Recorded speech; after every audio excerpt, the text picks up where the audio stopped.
팀이 월드에 나가지 못했고 상처를 한번 입었다고 할까요? 하지만 상처를 입음을 통해서 더욱더 단단해진 페이커이기 때문에 지금의 페이커는 2013년의 페이커보다 더 무섭습니다. 한번 내려왔다가 다시 이렇게 올라갔다는 것 자체가 거의 불가능에 가까운 일이라고 개인적으로 생각을 합니다. 노력, 그리고 결국 끊임없는 본인과의 싸움 아닐까요? 그냥 시즌3랑 지금이랑 비교하면은 그냥 여러 방면에서 뭐든지 더 잘하는 것 같아요, 그냥. 쿠타이거스는 SK텔레콤과 정반대에 있는 팀이라고 할 수 있죠. 왜냐하면 만든 지 1년도 되지 않았습니다. 그리고 페이커처럼 믿고 따를 수 있는 그런 리더가 슈퍼스타가 있는 팀도 아니거든요. 엄청난 이변까지는 아닌 것 같아요. 전 개인적으로 쿠타이거즈가 SK텔레콤 T1의 전승 우승을 저지하는 팀이 될 것 같고 저희는 이길 수 있다고 믿고 있고 그거대로 연습해서 이겨볼 생각입니다. 뭐 쿠가 분명히 대회 때 잘해서 나온 거겠지만 저희는 다른 팀과 다르게 쉽게 무너지진 않을 겁니다. 이지훈 선수랑 페이커 선수한테 둘 다 져본 기억이 있어서 그 생각들이 많이 나는데 이번에는 달라야죠. Part of the mystery of Faker is that no one really knows why he continues to be as good as he was, how he can have such a deep champion pool. No one's been able to emulate it. 승리, 그것만 바라는 것 같아요. 다른 것들은 어떻게 보면 다 부수적인 것들이겠죠.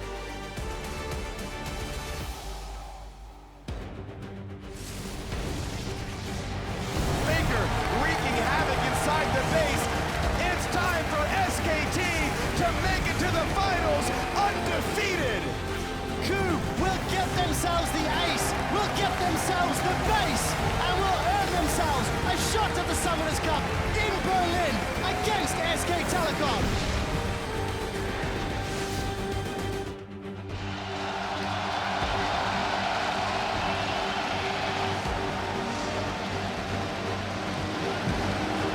Welcome, ladies and gentlemen, to the 2015 League of Legends World Championship Finals. Players and fans from around the world have come to Berlin's Mercedes-Benz Arena as just two teams remain at the final stop on the road to the Summoners Cup. Now you're getting a look at some of the sights and sounds here in Germany where excitement is in the air. And of course, there are plenty of cosplayers in the crowd and even one brave fan who's going to be posing with a giant poro now. Kids, don't try that at home for your own safety. All this anticipation is, of course, for the impending battle between the KOO Tigers, who you see heading in here into the venue earlier. They'll be going up against fellow LCK team SK Telecom, warming up in their locker room just a short time ago. Now, two strong teams, but only one will be crowned the champions. Hello, everyone. I'm James Dash Patterson here alongside Christopher Monte Cristo Michaels, Sam Kobe Hartman Kensler, and Mitch Krepo Vorspals to cover all of today's action between these two titans of a team. Hang on. And first things first, we've got something we have to clarify here. Monty, what on earth are we wearing? This is a hanbok. It is traditional Korean clothing. I was just so excited. It's such a great time for Korea right now. Two teams in the final. It's the final we always deserved here at the World Championship. It's like we're watching an LCK game, only with better casters. Ladies and gentlemen, the shot. We're starting early. Sometimes, Krepo, they have to give you the chance to actually cast the good teams. So welcome to the OGN Autumn Season Final. That's going to be a good day, ladies and gentlemen. I, for one, am very excited for it. Let's start by pulling up the bracket and following these teams' journeys to today's finals over the last month. After emerging from the group stage as the #1 seed from Group C with a perfect 6-0 run, SK Telecom T1 has made an undefeated march through the bracket, taking down the LMS's AHQ Esports Club and Europe's Origin. Now the team comes into today's final with the potential to not only make the first perfect Worlds run ever, but to become the first two-time champion in League of Legends history. And what an impressive fashion they've done it in. Getting all the way to the finals undefeated, as you said. All of their games have been finished out so cleanly. Yeah, there's maybe one game where SKT just wasn't as convincing against Origin, really, in terms of goal, but even then, their numbers, and we'll get to that later, are just astounding.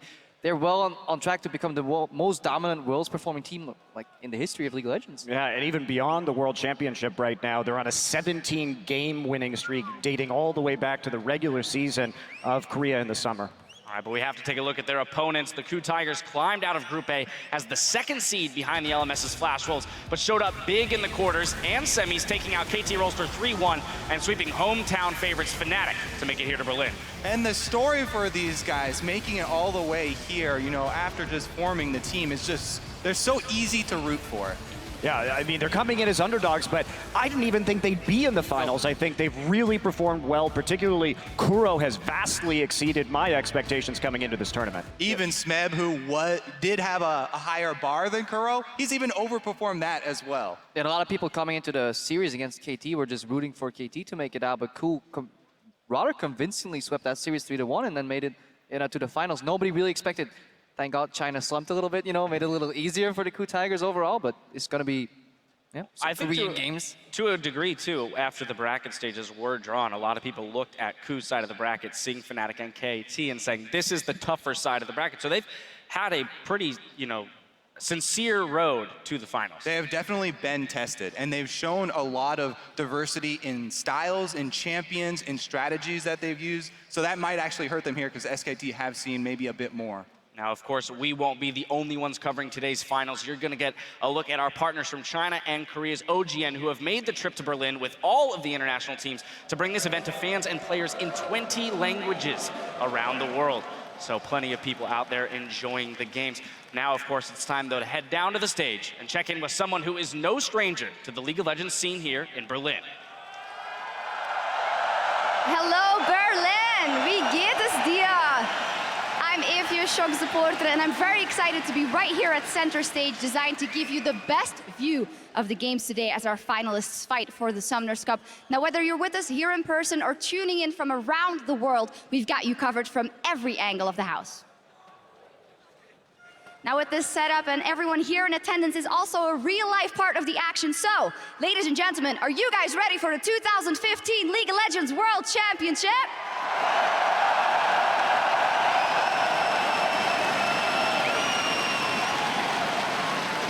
Well, you guys sound about ready, so now let's check in with the guys that will be casting the series today.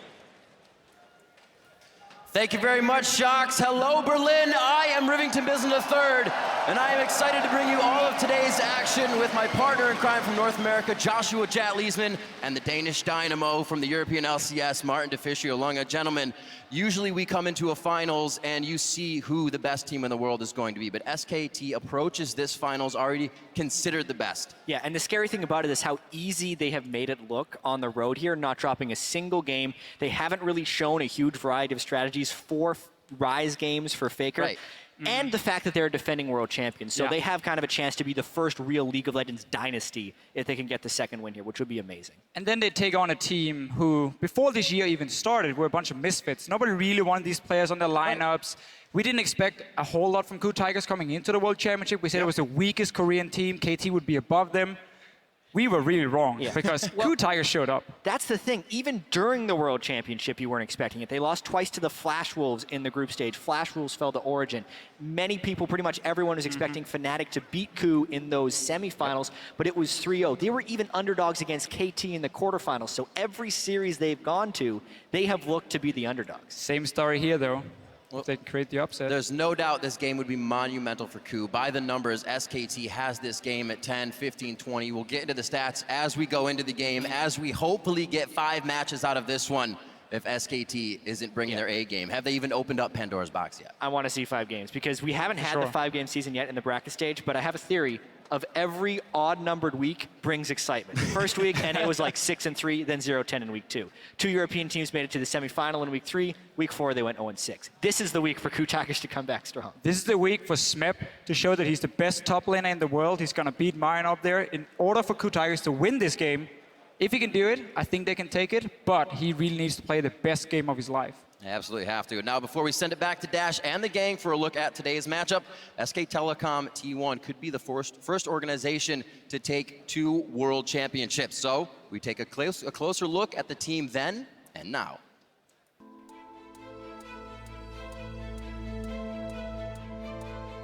SK텔레콤 그렇게 대한민국의 최고의 팀이기 때문에 그 선수들도 본인 가슴에 있는 SK텔레콤이라고 하는 그 타이틀, 나는 SK텔레콤 팀의 팀원이라고 하는 그 프라이드라는 것도 본인을 어떻게 더욱더 열심히 할 수 있도록 만들어주는 그 힘이 됐다고 생각을 하고요.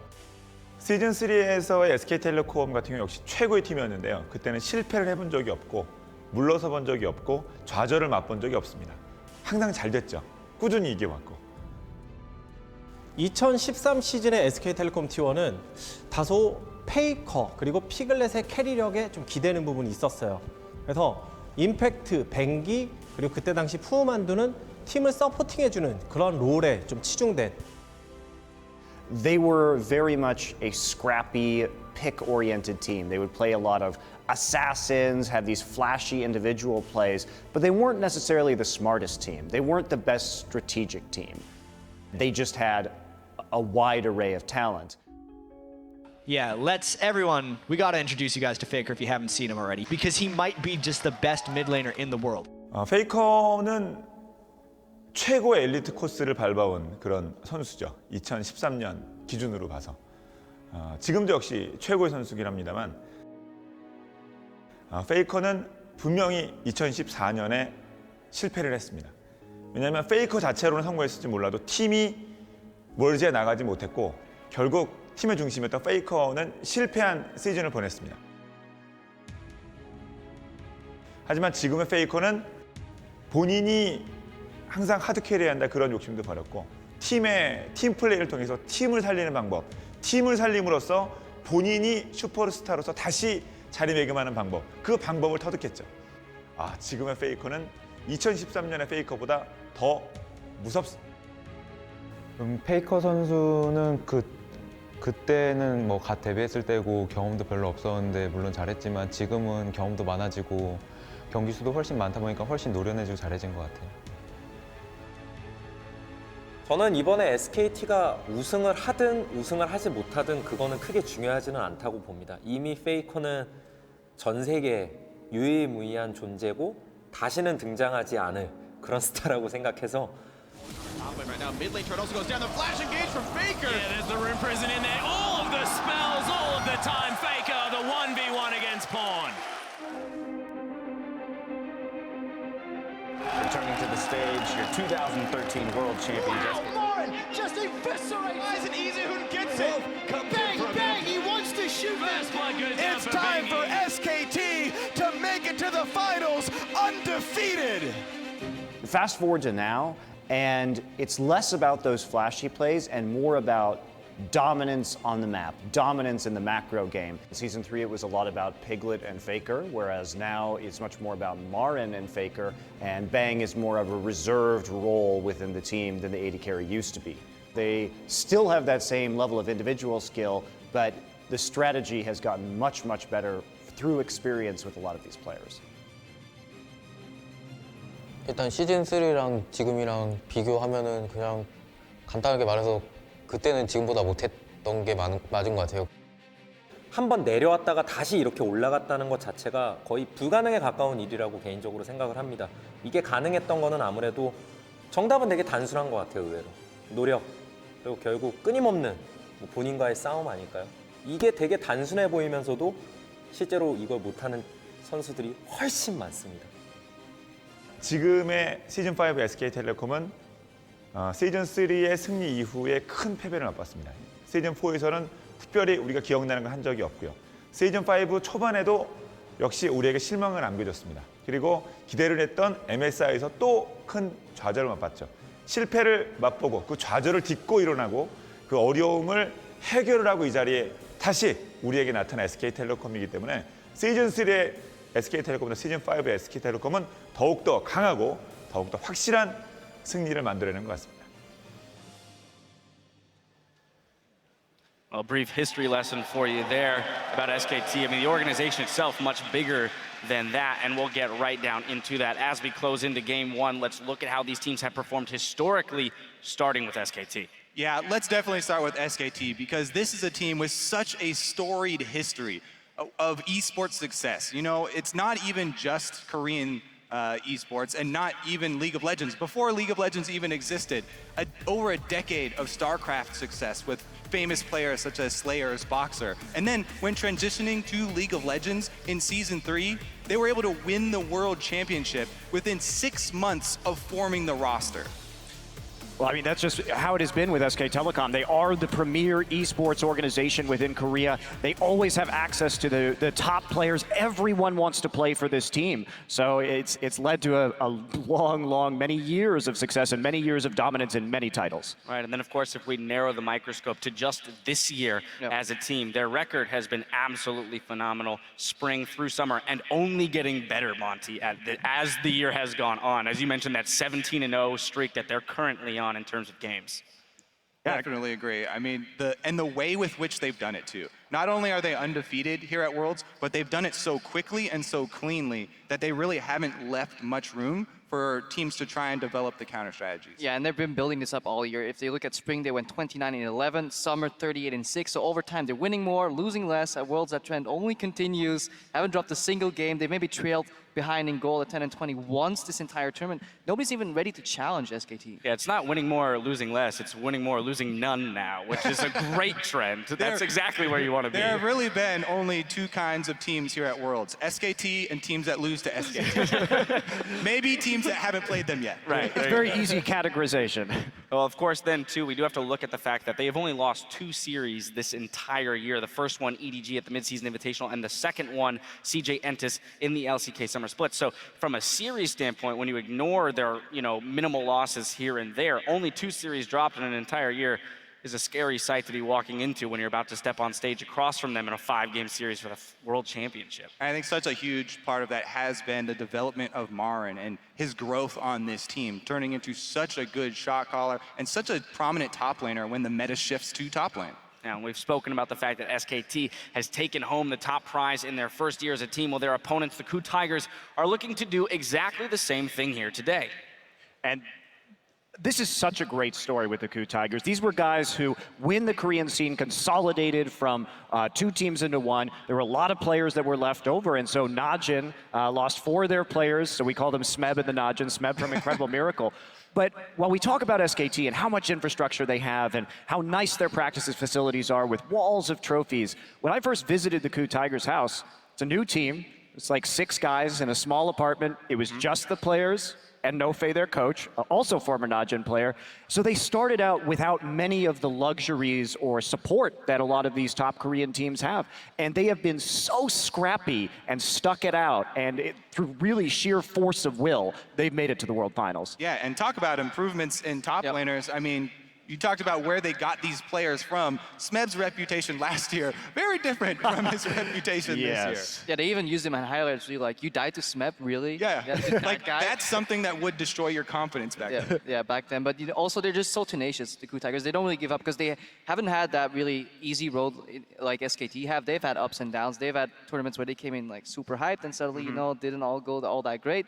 And then now they're at Worlds, like, nobody expected them to be in the finals. People expect them to lose against KT. They just shrug it off. They even have the little, let's make this place into a library trash talk going for them. So I just really enjoy watching them. Yeah, their comeback, after the huge bump that was IEM, and the ensuing weeks back in Korea after that, it's been such a huge resurgence for this team to get back to this level. Yeah, I mean, IEM, for me, that's still the biggest upset in League of Legends history. The KOO Tigers losing that best of 3 to the 12th, the last place Chinese team, WE, was such a shocking turn of events. But they had the fortitude to bounce back, like you said, and now they're on the biggest stage. I think a large part of that, too, we've looked at their drafting phase, especially recently in the World Championship. We're coming out of the drafting phase saying, well, the coaches have put together a phenomenal, toolbox that the players then get to put to use and style on other teams with.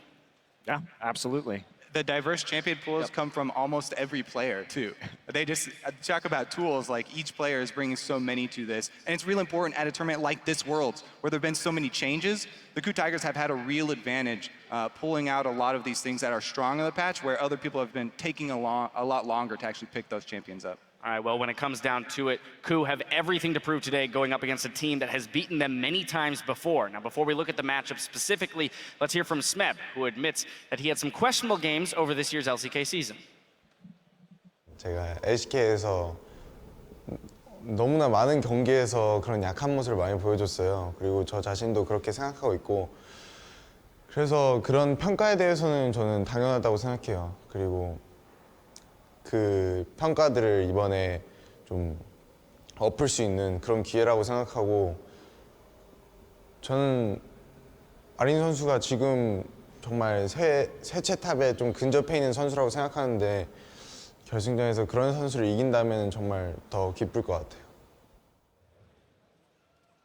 Notice how he snuck the word close in there. He's close to the best top laner in the world because Smeb himself very He's well very might close. be. They're sitting right That's right. across from each other. They're 1 game away, or 5 games, or three wins away. Well, anyway, let's take a closer look at that matchup specifically, Smeb versus Marin. We've put so much focus on Smeb as a player for KOO, but just on the flip side as well, we mentioned that Marin is a big part of their wins. I mean, both these guys are topping the rankings. So, like, if you look at both Marin and Smeb individually, it is impressive. But what stands out even more is that Smeb gets less, but performs even better than Marin in this tournament. If you look at just damage done, he gets less gold overall from his team, but somehow deals more damage.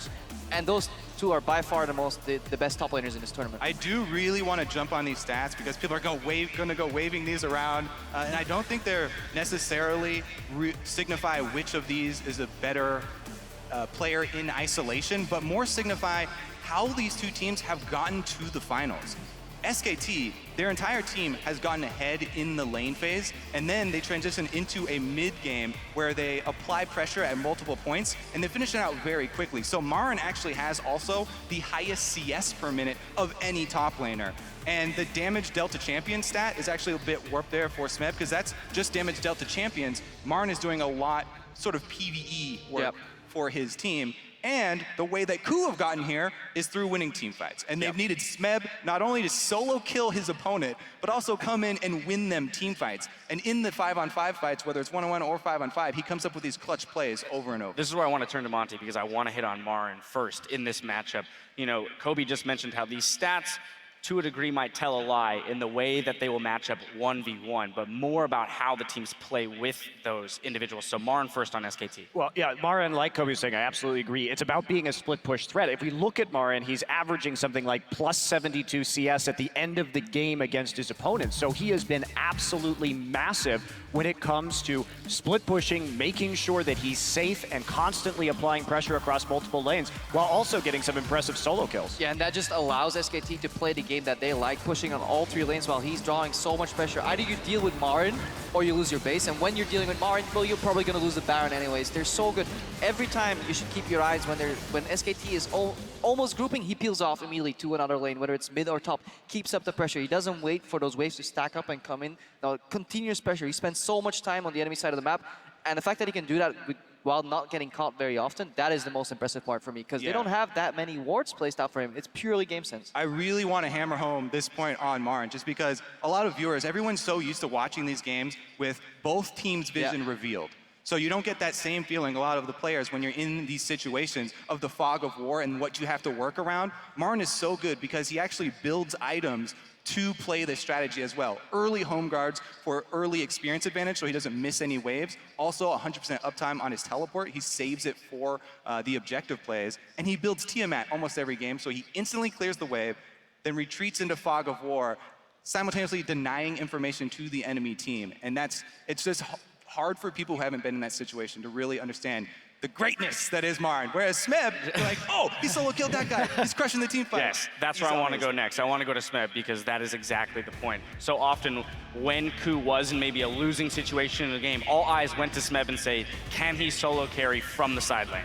And yes, absolutely. And he's going to have to do it again if they want to win games tonight. I think that we can all pretty much agree on that. And one thing that I think is very important is that Smeb has a larger champion pool than Marin does. He is also a Riven player while Marin is not. And we noticed that in the Fnatic series, Fnatic took great pains to draft around Smeb's Riven. So I'm really curious what Koma has in store for us from SK Telecom. How are they going to play around this Riven tonight?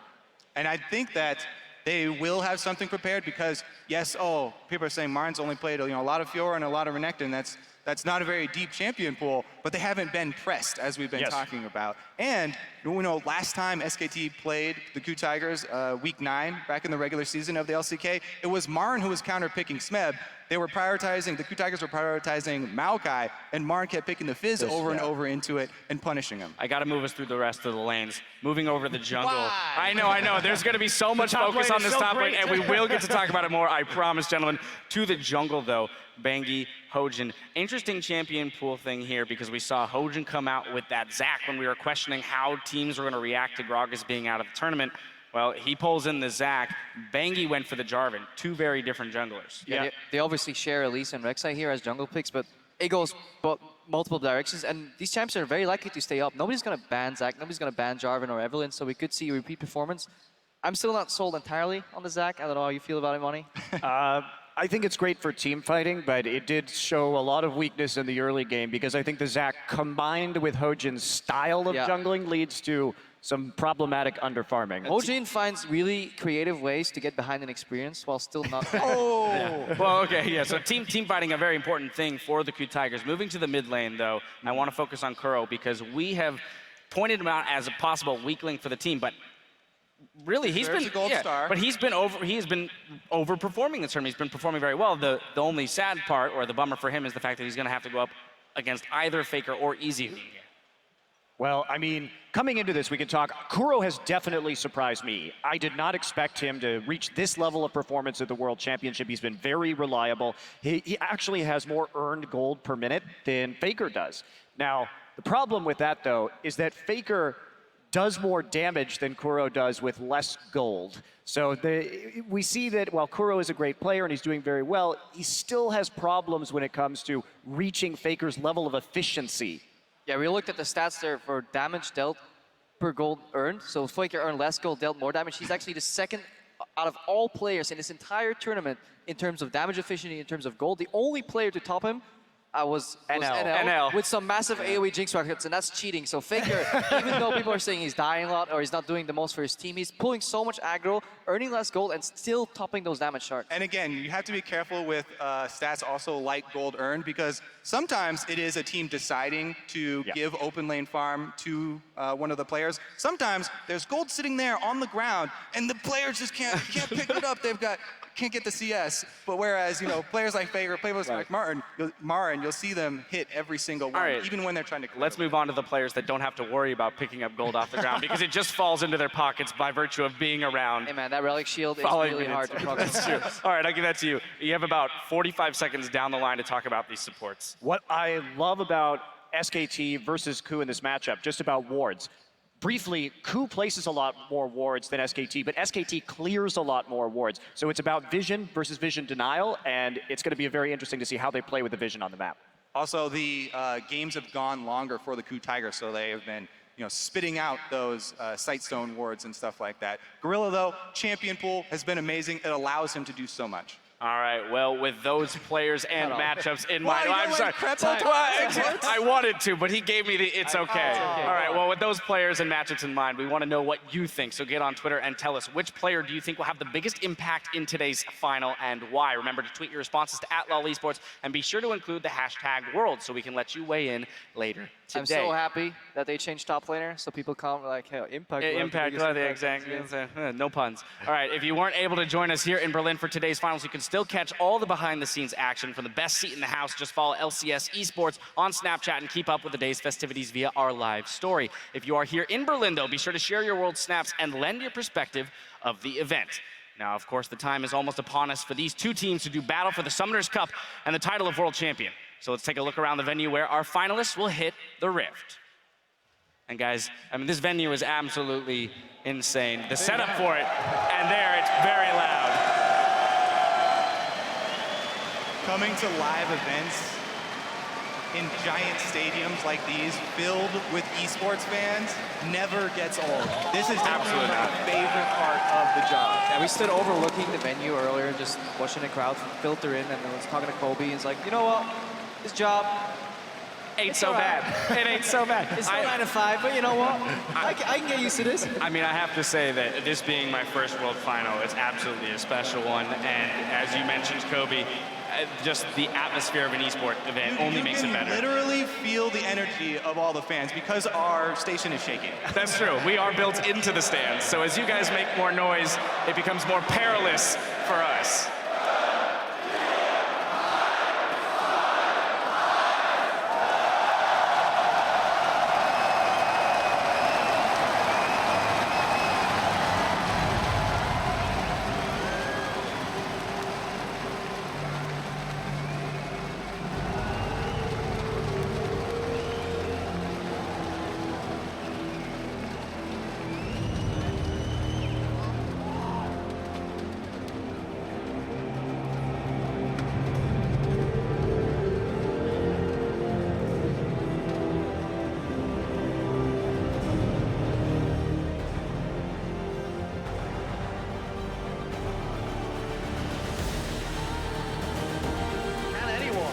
Stop Samsung White.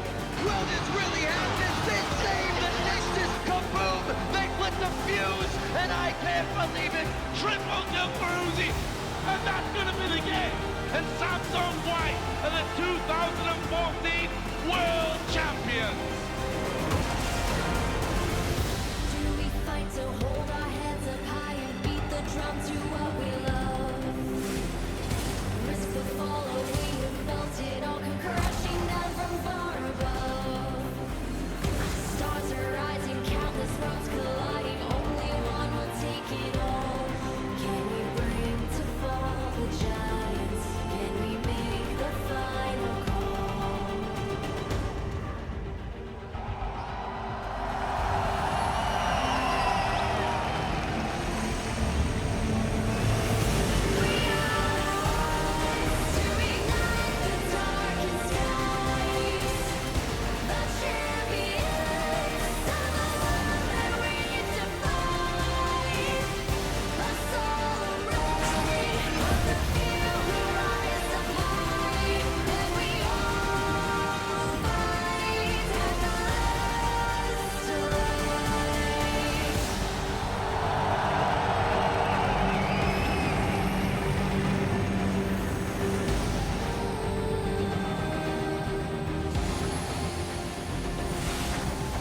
Hearing voices from afar, join the madness when the curtain falls. Risk it all, hold nothing back. Seize the day, we must attack.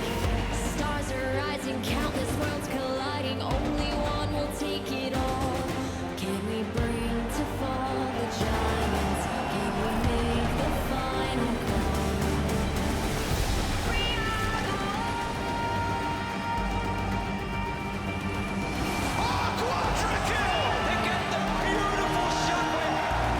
Flash walls onto Nexus. Fnatic take the first seed. There is no base left. There is only victory.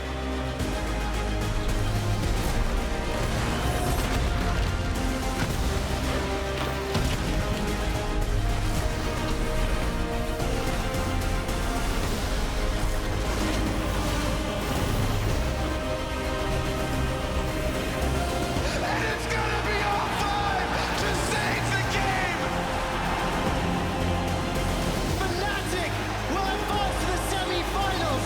The only team to do that 3 times.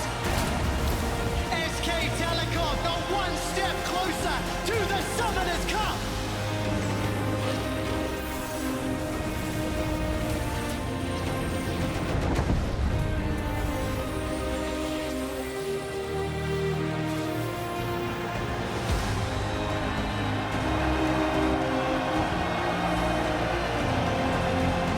It was a European eulogy as both EU squads drop at the semi-final stage.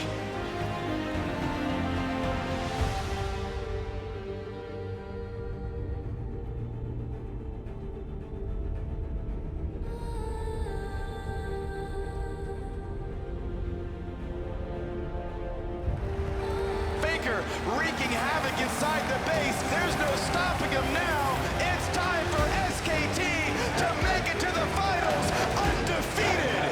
KOO will get themselves the ace, will get them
the 2015 League of Legends World Championship.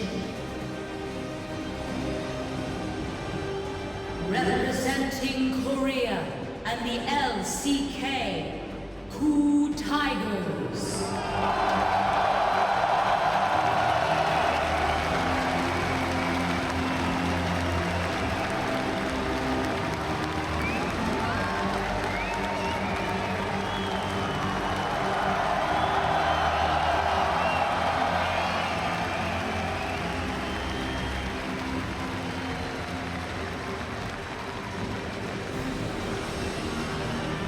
Top lane, Smith.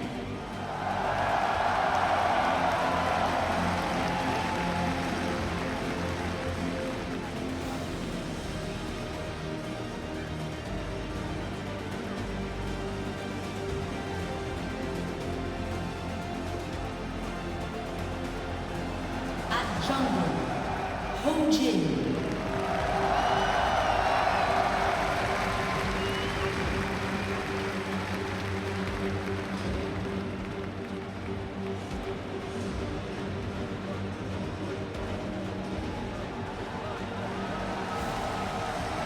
Mid lane, Kuro.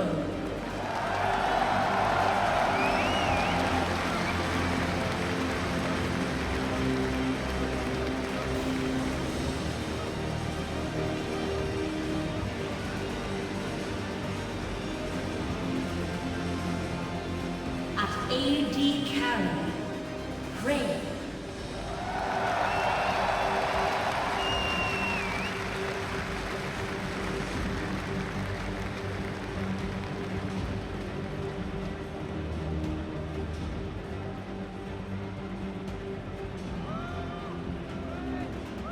Support Gorilla.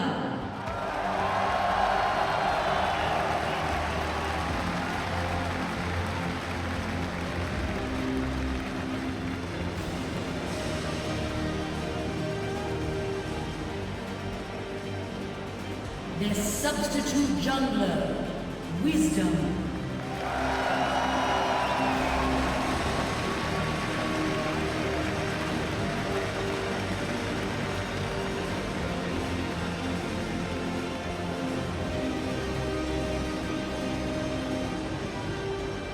And their coach, No Fade.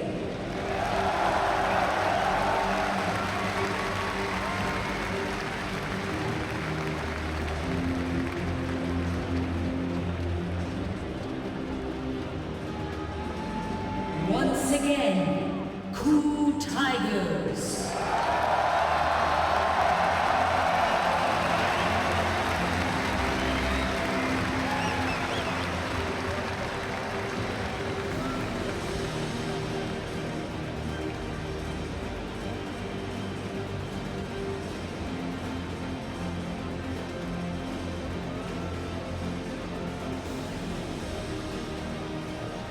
Their opponent, also representing Korea and the LCK, SK Telecom T1.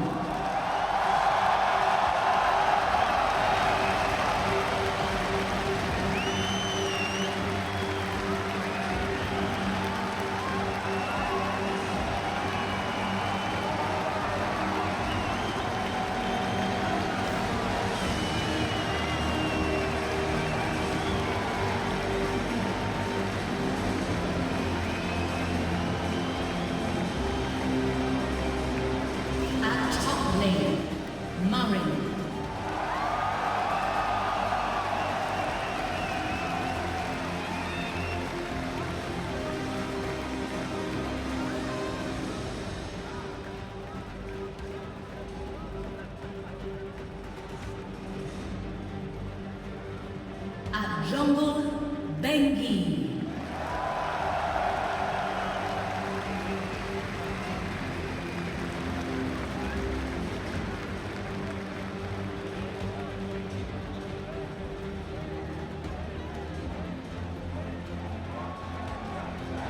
At mid lane, Faker.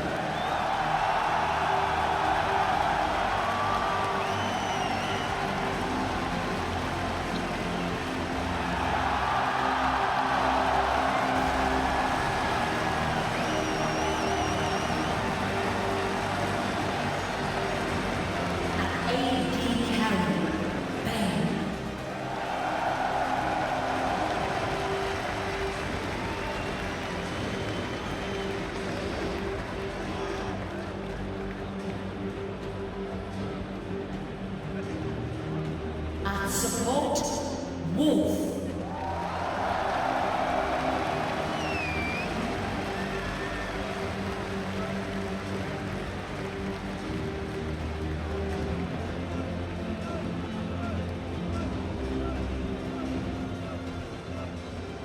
Their substitute mid laner, Easy Boom.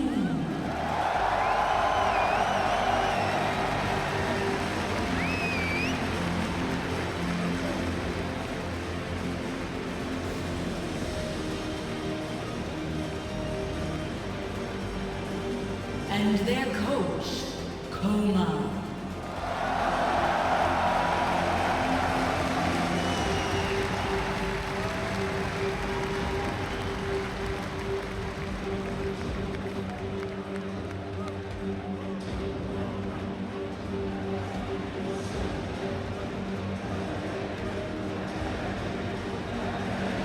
Once again, SKT T1.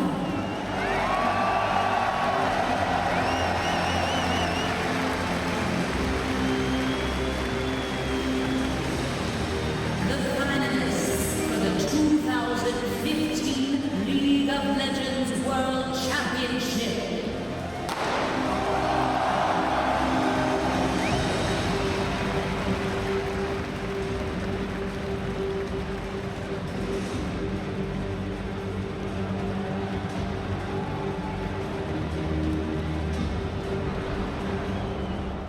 And Gorilla, he boots them away with the headbutt. That should be a kill, but the arrow comes in and they turn it around. Prey refuses to die. Run down, and Huni will not find anything. A quadra for Kuro. Then Hojin, he's going to one hop away. And that's going to be a kill. Hojin will pick it up. And Smeb will be smiling with that one.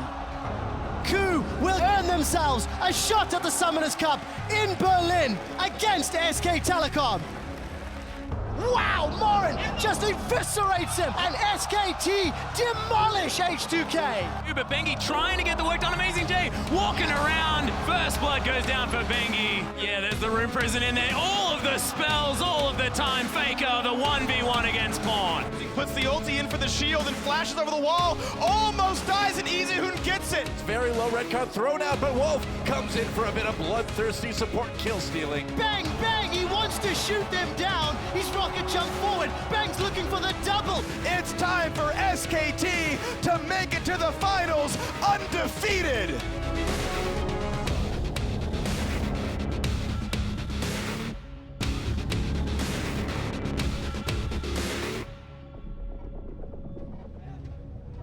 It really is incredible to see each of those players as they walk on stage for the biggest series of their lives to really be owning the moment for themselves, because you have to imagine that the pressure that they're feeling is immense. I mean, just walking over like a giant picture of yourself. Also, the only person to ever walk or even roll over Faker will be Faker himself. You know, on stage. That took a lot of confidence to pull a roll like that live as well, and he stuck the landing. It's also the only barrel roll we'll be seeing tonight.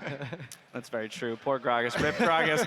Well, as the teams take place on stage, let's focus in on today's best of 5, where SK Telecom is favored to make a League of Legends history. Now, they're the only World Championship juggernaut to live up to expectations with a 100% win rate, the most dragons per game, the highest average gold lead at 10 and 20 minutes. I mean, what do you want? Dominance. For every one dragon their opponents take, they take 4.25. For every one Baron, they get 14. Well, that's the thing. They're second place in Barons per game, but that's only because they finish games before ever having to take a second one. Yeah, and it's not how many Barons you take, it's what you do with. They smash so many Nexuses while still having that Baron buff. That's hard. They go from Baron to game over in like those 3 minutes very often in their games, and their Baron power plays, which just means how much gold you generate out of a Baron buff, is just immensely high over this tournament. So they're just so efficient at closing out games. Yeah, really does look like Faker and Bengi are going to make their way towards that repeat. Yeah, well, there's, for both of them, a lot of eyes on them about whether or not they can get that repeat.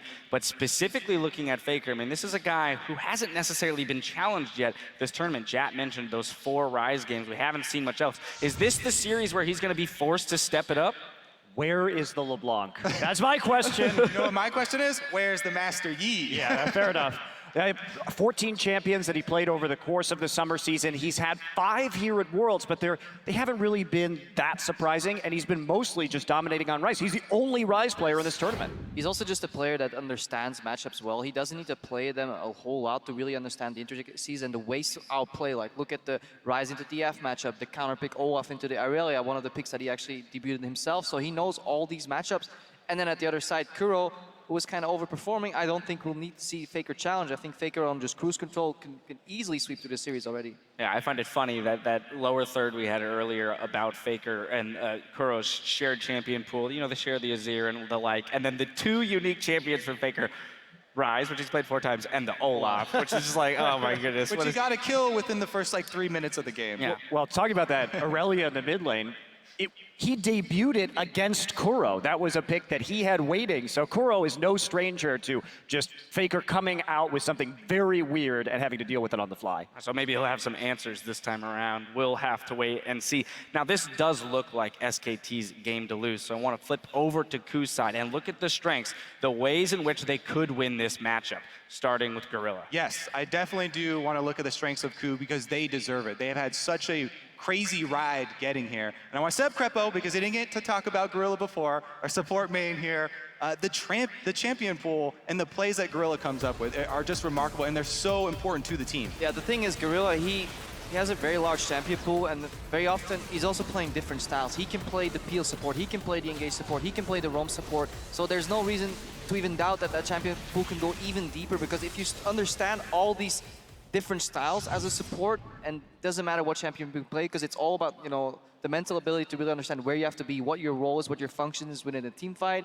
You have to peel, you have to set up and engage yourself, and he does it really well. So he had some fantastic performances at World so far, and he needs to really overperform if KOO want to have a shot to really like smash open. That's the only angle they can really take it. Well, I mean, we've seen how they prioritize that Tahm Kench in the semifinal, and I think you just can't let him have that champion. He is the best Tahm Kench player I have ever seen, and he's setting up a lot of these plays. What do KOO like to do? They like to just come into a lane with 5 people, smash down a turret, start a fight, all as a whole unit, and Tahm Kench enables them to move behind people for ganks on the map in very interesting ways. Yeah, I really like Gorilla because, you know, he's definitely one of the superstars on this team as well. We talk a lot about the top lane, a lot about Smeb, but Gorilla being so good on Tahm Kench and all the other supports gives Smeb more breathing room in champion select. We've seen them first pick and last pick save support for even a counter pick last.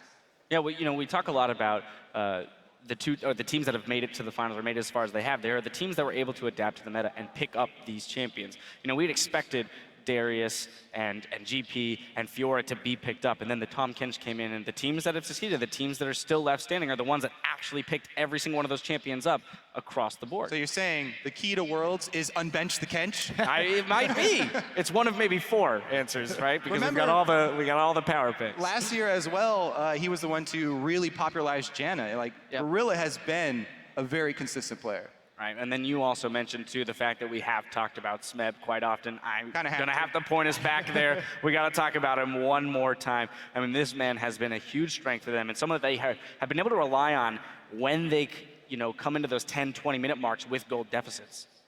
Yeah, he's got the highest damage per minute of any top laner. He's 70, which is very significant above number 2, who is Mar. And that is a large, large gap for the reasons we already talked about in terms of their liking for team fights. But this is the guy that has to perform right now. This is his day. If KOO Tigers are going to win this, it's probably going to be on the back of Smeb. Yeah, as we were talking about, the reason, you know, he's got so much damage to champions is because they have to do that. They're behind in almost every single one of their games until they get to the team fights and they come and they wreck. But he's going up against an incredibly intelligent player that really knows all these matchups well, so he may be able to neutralize Smeb. More importantly, so Smeb's team fights comes a lot from patience. He doesn't go in immediately, he waits until all the cooldowns are gone. That's a couple of these team fights that he won really convincingly in the semis, is where he waited for everyone to use their cooldown abilities, then move into the fight. I don't think SKT is necessarily going to make that mistake, let alone SKT is not even going to team fight them. They're just going to keep splitting up overall. So that's what's going to make it hard for Smeb to really push his mark on this series for me. He either waits for them to be down or he charges in with Fiora and reposts ultimates. Two-time Skarner ultimate, multiple Ashe arrows. This guy's timing and the clutch plays are what really make him spectacular. Let's fire through a couple more things. The 80 carries, we haven't taken a look at them yet. This champion pool to me is the most interesting because they share so little. When you look at these two guys, only Kalista as a shared champion between these two players through this tournament. And I think the Mordekaiser may actually be a way for KOO here to really change the picks and bans, because SKT have really shown that they really don't like that champion. They ban a lot on blue side too. They have the most Mordekaiser bans in the tournament overall. So if KOO can put some pressure and suddenly say, well, there's an OP champion and Mordekaiser up here at the end of the pick and ban, maybe they can force something to break open there. But that's a lot of ifs, and you will probably not be able to do that against a coach with the experience like Koma. Yeah, watching that champion pool develop, or at least the shared champion pool between the two of them in this series will be very interesting. Now, from a team-wide perspective, now KOO has been playing from behind quite often. They have trailed in 7 out of 7 of their bracket stage games at 10 minutes and 5 out of 7 at 20 minutes. But they won But them you all. say that, but they won every single game that they were behind at 20 minutes. This is the KOO magic. They are so good at playing from behind and making that work for them. Do I think it's the best way to play League of Legends? Absolutely not. Am I still amazed every time KOO wins in that fashion? Yes, I am. Yeah, I mean, you don't really want to be the comeback kings. To be the comeback kings, you have to be behind in the first place. But 5-0 when they're down at 20 minutes is just ridiculous. Yeah, just being able to come back there. But the problem is, if you watch a lot of these games, there's very big mistakes from the other teams. Yes, KOO capitalized extremely well, but there's always a mistake. And now, instead of going up against like KT in the quarterfinals, they go up against an S-tier KT here. They have to rely on them making mistakes. And SKT doesn't really make mistakes because they keep snowballing, especially the 20 minutes. They're like an absurd amount of goal ahead on average. I think the final element, too, of their ability to make comebacks is the attitude with which these guys approach the game. We talk about what has enabled them to make this run to the finals, and it has to be their mentality, the way they're laughing at the end of every single game. These guys truly are a band of friends that have made it all the way to the finals. And that's been part of their entire history and their entire run, is that how close all of these guys are, I think really has helped them through having less infrastructure, from having some of these disappointing defeats like in the spring finals or at IEM, and it allows them to keep powering through. All right, well, with game one just moments away, it's time to get down to it. Gentlemen, who is going to be walking away today as a world champion? Crepo, starting with you. Generally speaking, in these situations, I just go against the Koreans to piss off Monty. But there's 2 Korean teams there, so I can't do that. So I'm just going to take the easy way out, say SKT 3-0. Where's your train ticket from 2 years ago? You ripped it in half? I lost it. It wasn't my You wallet. lost your train ticket? I actually had it ready for Worlds. Every time I open, it's like, yes, it's right here. Lost it. Boot him off the train, Monty. Boot him off the train. I mean, you say it's the easy way out. I was actually kind of conflicted about this matchup, just because I've grown to love this team over time. The KOO Tigers, all the players, they're so, they're so charismatic. How can you not like this team? But I realized I was clouding my judgment, and so I went to ask the god of mid lane. I went to Faker. I said, Faker, who do I put my faith in now? Please give me a sign. And he did. SKT win. I predict SKT to be the first time repeat champions. Nice guy Faker here. I mean, come on. He makes it very clear. Yeah. He does. There's no ambiguity about Would you like to go now, Monty? Yep. I will also be saying SK Telecom winning. I too love the KOO Tigers, but it's time for Faker to really cement his legacy as if it wasn't cemented enough already, and for him to be the first 2-time world champion. Well, there it is, ladies and gentlemen. Our analyst desk has spoken, but we're in for a series nonetheless. The stage is set, and as we said it to our casters to kick off the 2015 World Finals, we'll take a look at the KOO Tigers, a team that has defied expectations and are now within arm's reach of League's highest honor, the Summoners Cup. 정말 동경 어린 눈으로만 보던 곳인데 거기 제가 오니까 참 신기한 것 같아요.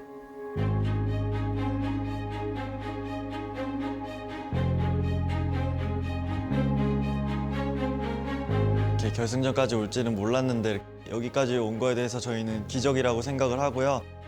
저희끼리 똘똘 뭉쳐서 이렇게 결승전에 오고 나니까 되게 뿌듯한 것 같아요. 왜냐하면 다른 팀들과 조금 다른 느낌이라고 저는 생각을 해서. I've never seen a team that is louder than the KOO Tigers. They're always having a good time, laughing, shouting at each other in the booth. 야 싸워 그냥 싸워 싸워. 죽여 누구나 죽었어 누구나 벌써 죽었어 제발. They are very good friends. They always have this exuberant energy about them when you're around them, and they're a whole lot of fun.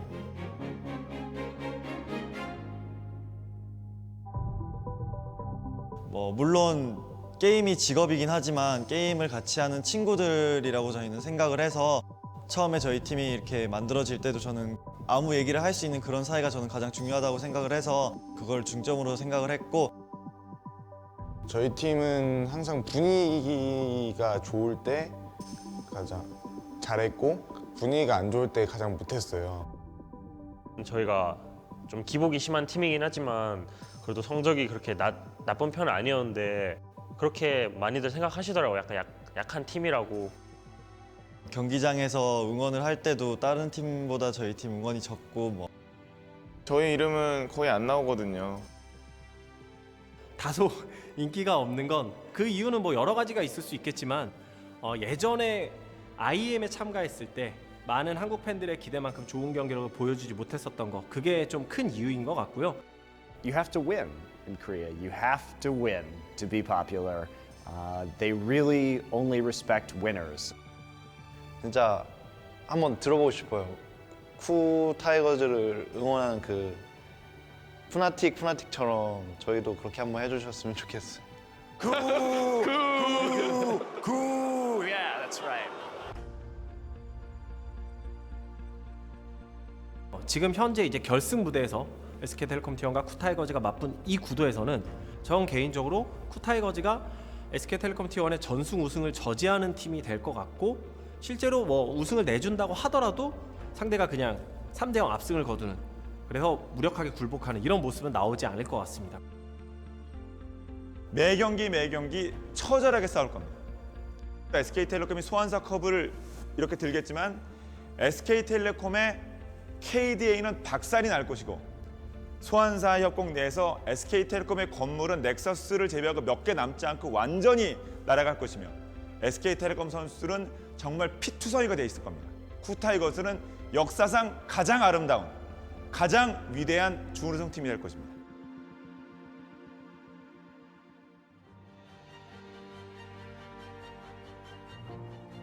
솔직히 지금껏 만나왔던 팀보다는 힘들겠지만 저희가 약팀으로 평가되는데 그런 저희가 SKT를 이기면 엄청나게 파장이 클 것 같아요. 스맵이 보여줬던 8강, 4강에서 보여준 출중한 경기력과 팀 차원에서 봤을 때 한데 뭉쳐서 정말 으쌰으쌰하는 이런 경기력 이게 나올 수 있다면 SK텔레콤 T1을 잡을 수도 있을 것 같고 그건 이제는 정말 엄청난 이변이라기보다는 이변 아닌 이변 정도로 얘기할 수 있는 수준이 아닐까 싶어요. 만약 저희가 이긴다면 정말 창단 첫 시즌 만에 우승도 하고 그래서 되게 가장 큰 한 획을 그을 것 같아요.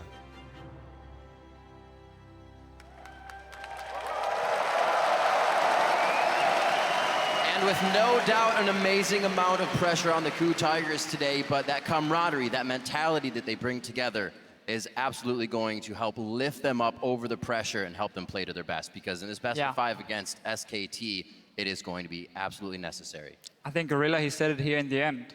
If they manage to win Worlds after being formed this year, taking out SKT, the team everyone expects to win the World Championship, would be such a huge upset. And I think their team chemistry is so important specifically to that team because you look at other teams like SK Telecom or the Samsung teams for last year who had that large coaching infrastructure in place to filter feedback through. But as Monty was saying, when these guys first formed, it was basically just a bunch of guys playing together, needing to have that chemistry in order to give the feedback